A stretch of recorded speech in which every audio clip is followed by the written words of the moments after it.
So cooking has all sorts of chemistry associated with it. So basically, recipes are chemical reactions. If you don't do things in the right proportions, you're not going to get the right turnout. This is especially true with baking. If I adjust something, I need to adjust everything else. So like if I'm trying to cut a recipe in half or I'm trying to double a recipe, I've got to adjust everything else so that everything gets mixed in the right, proportions.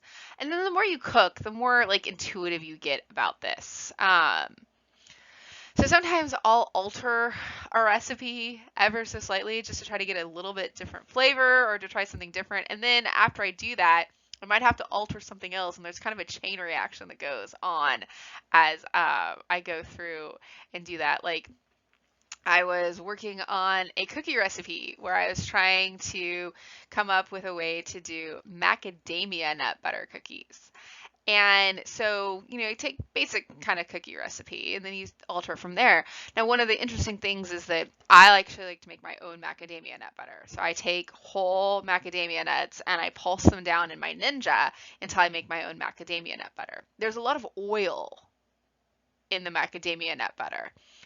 So through many iterations of this cookie recipe, I had to cut down on the amount of other oil I added, butter, to compensate for the fact that there was a lot of extra oil coming in from the macadamia nut butter. And it still didn't give quite the right consistency, so I ended up having to add just a little bit more flour to sort of bind with everything. And so you get this whole crazy chain reaction when you start messing with recipes. Now, we have this concept when we do reactions of a limiting reagent. Okay. Usually there's something that's going to run out before everything else. So if I start off with an amount of reactant A, an amount of reactant B, and I haven't calculated out precise amounts of each of them, I'm going to run out of one of them before I run out of the other. That's my limiting reagent. So let's say I'm having a barbecue and I'm making burgers. Can I apply the same principle? Absolutely. So let's say I'm having this barbecue. But what I do is instead of supplying everything myself, I invite some people over and I assign different people to bring things. So we end up with this hodgepodge: 3 patties, 4 buns, 6 slices of cheese, and 7 slices of tomato. Okay, the burgers we're making should have 1 bun, 1 patty, 1 slice of cheese, and 2 tomatoes. Well, when all is said and done, what did we run out of first? We ran out of the patties. So our limiting reagent would be the patties. Okay? And so we had excess reactants, we had some cheese, a tomato, and a bun left over, which works out really well if you have somebody that just wants a grilled cheese. Okay? Now, water is a really good medium for cooking because it has such a high specific heat capacity. And so we get a huge amount of heat that's absorbed before water starts converting from a liquid to a gas, which means we can get water really hot. We also have this concept called colligative properties. In colligative properties, the properties of the solution differ from the properties of the pure solvent. So let's say I dissolve something in my water. What happens is I raise the boiling point. So if I dissolve enough of something in my water, I can actually raise the boiling point so I can make the solution even hotter and I can cook at even, slightly higher temperature. Okay, what's going on here though? Remember, properties of water, we get this high specific heat capacity because of that hydrogen bonding. So water is really good for cooking, so we can get up to good temperatures. The one thing you have to worry about with water though is there's a lot of nutrients that are water soluble.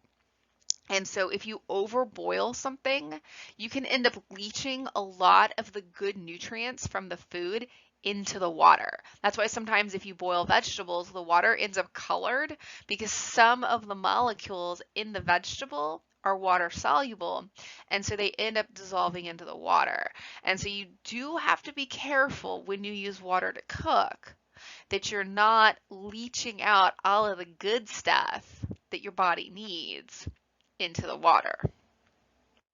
Okay, so basically when we look at the heating curve of water, it takes a lot of energy to go from that liquid to the gas.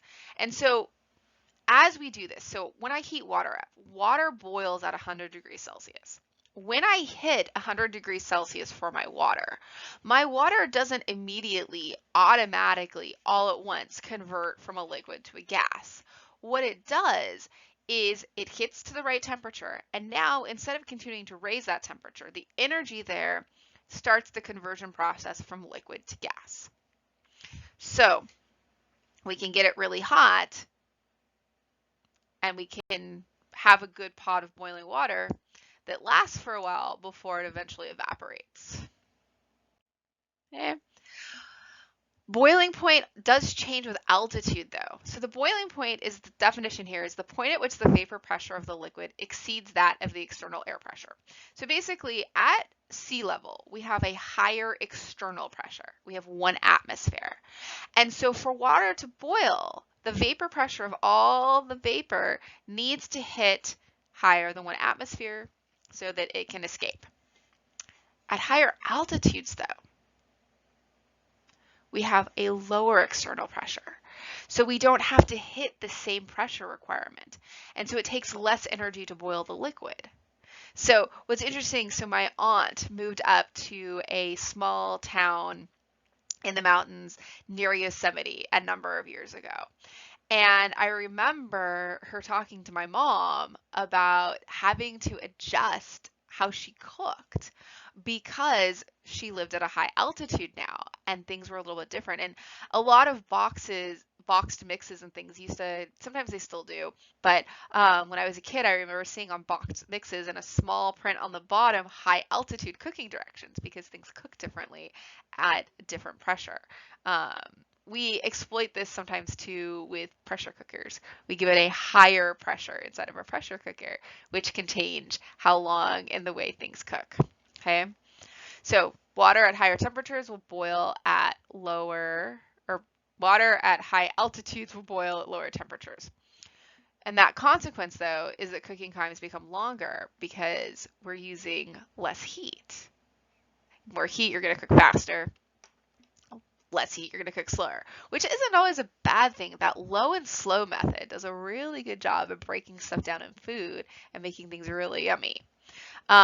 And this also will give a chance for things to do things differently. So some teas actually will not be extracted efficiently at higher altitudes because you don't get to the right temperature with your boiling water. Like you need a certain temperature to solubilize some of the compounds in some teas to get them to go into the water so that you can taste them. Okay. And so when we look at these different altitudes, okay, at higher altitudes, water boils again at lower temperatures. And so different teas will work differently at those different altitudes. And so you can see at an altitude of like the Matterhorn, we get 80 degrees. If we're up in like Vail or Denver, Colorado, water's going to boil at like 90 something degrees. Okay. When we look at cooking, there's physical versus chemical changes. So sometimes we just get a physical change. A lot of times though, we get a chemical change. So something like an egg,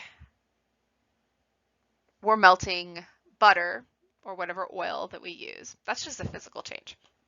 But if I put an egg in, now that heat starts to cook the egg. And so it denatures the proteins inside the egg and we get a a chemical change. I can't take a cooked egg and convert it back to a raw egg. I can take melted butter though and let it re-solidify back into solid butter.